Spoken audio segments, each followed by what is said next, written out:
latest trends, news, and insights revolving around construction, remodeling, repairs, and real estate. So it doesn't matter if you're a professional, a DIYer, or these topics just interest you, this is the place you want to be. So if you haven't already, we would love for you to go ahead and give us a thumbs up, hit that subscribe button, ring that little bell so you don't miss out on anything we've got coming to you from right here at Hardhat Hustle. Guys, we love you, we appreciate you and all that you do. So if you haven't already, we would love to hear from you. You can send your questions or comments to hardhattips@gmail.com. We'll put it right down here. Send your questions, anything you want to know revolving around those topics to hardhattips@gmail.com. So if you've been tuned in this season, we've been talking all about moisture and humidity. And here in the South, we are no strangers to the humidity, that is for sure. But it's not just a discomfort, it is a silent destroyer of your home. So when we talk about humidity and moisture, it can creep in when you're least expected, when you're not paying any attention, when we're focused on having fun and doing things, going on vacation and spending the summers with our kids, that's when that moisture and humidity really begins to creep in. Humidity, especially moisture, is year-round. It's 12 months a year, 365 days. So it's 365, 24/7, as they say. Moisture is always an issue, but humidity, especially in the summertime, June, July, August, even into September, it can even start in May. I mean, humidity just creates so many issues. But what I want to talk to you about is just recap what we've went over so far this season. So humidity and moisture, why does it really matter? Because it truly is a silent destroyer. Humidity doesn't just make us uncomfortable. It causes a lot of problems. It can seep in when you don't have things properly caulked and sealed. Humidity gets trapped under our homes and it causes all kinds of structural issues. It can get behind the siding. It can damage our windows, our doors. It can even shorten the lifespan of our heating and cooling system. It can shorten the lifespan of our roofing, of our roof system. So it causes all kinds of issues.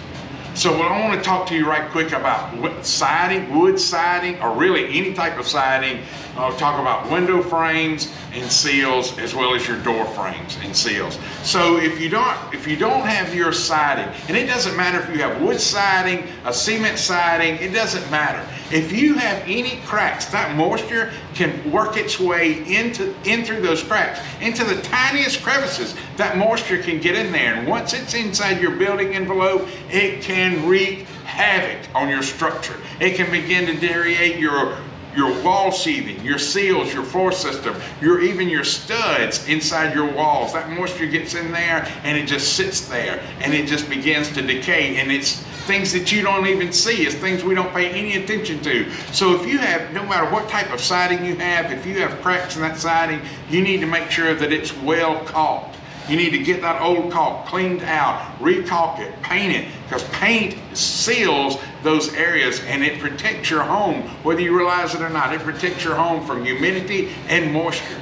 You need to really pay attention to those areas around your windows and doors, especially if you have wooden windows and doors, because moisture gets in there and it'll seep in and rot out window seals, window sashes, window frames, all of the brick mold. It can get in there and do some severe damage. And we see it all the time where window seals have been leaking and it's getting down in there and then it's rotted out the framing of your wall down below those windows. So you really need to pay close attention to those areas. And it's just a snowball effect. Like I was just talking about, like once you have one area that is rotted and it soaks up that moisture and it holds it, then it just begins to deteriorate everything that's all the way around it. So it creates a wood destroying fungus. It also attracts bugs like termites and carpenter ants, which continue to do even more damage to your home, even when that moisture isn't great enough to cause the damage itself. It attracts that fungus. It also attracts the wood destroying insects.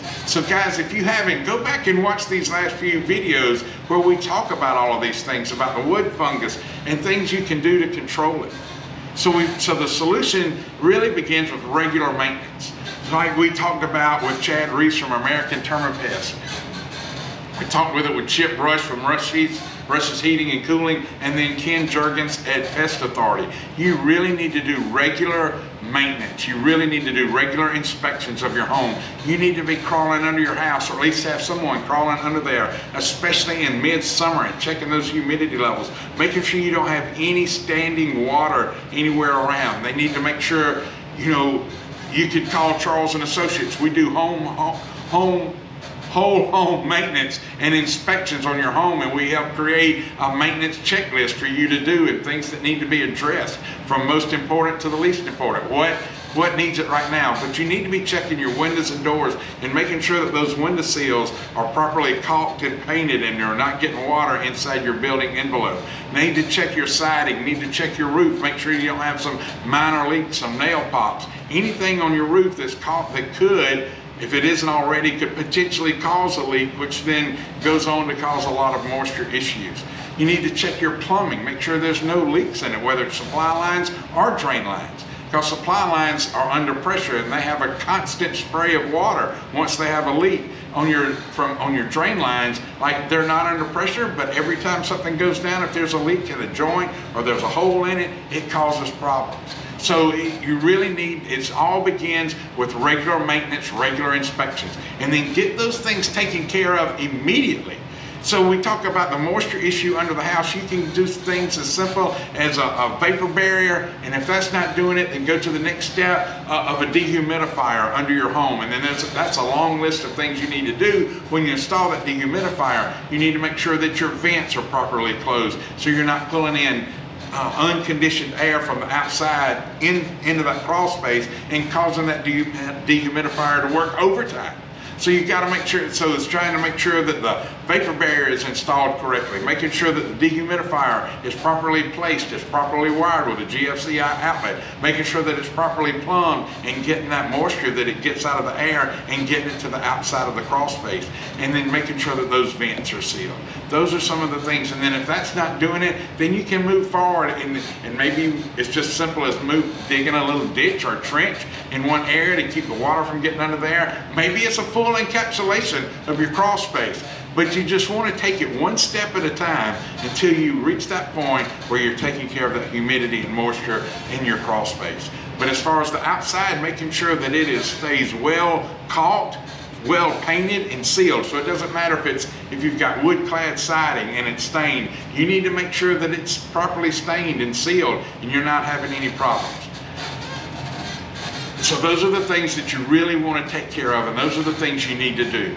But anyway, in conclusion, I just wanted to touch on the few things we've talked about when it's moisture and humidity issues. We're probably going to bring in a special guest next week, a homeowner who unexpectedly found some moisture issues under their home. They're going to talk about how they found it, what was done to correct it, and then some of the telltale signs that even led back 6 to 8 months ago, even a year ago, that where she could have probably controlled that a little ahead of time, but she didn't.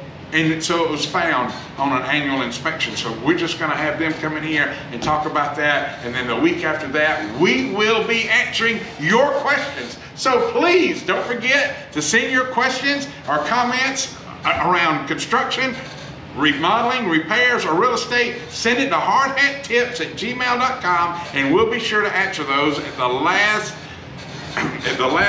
whatever of this season.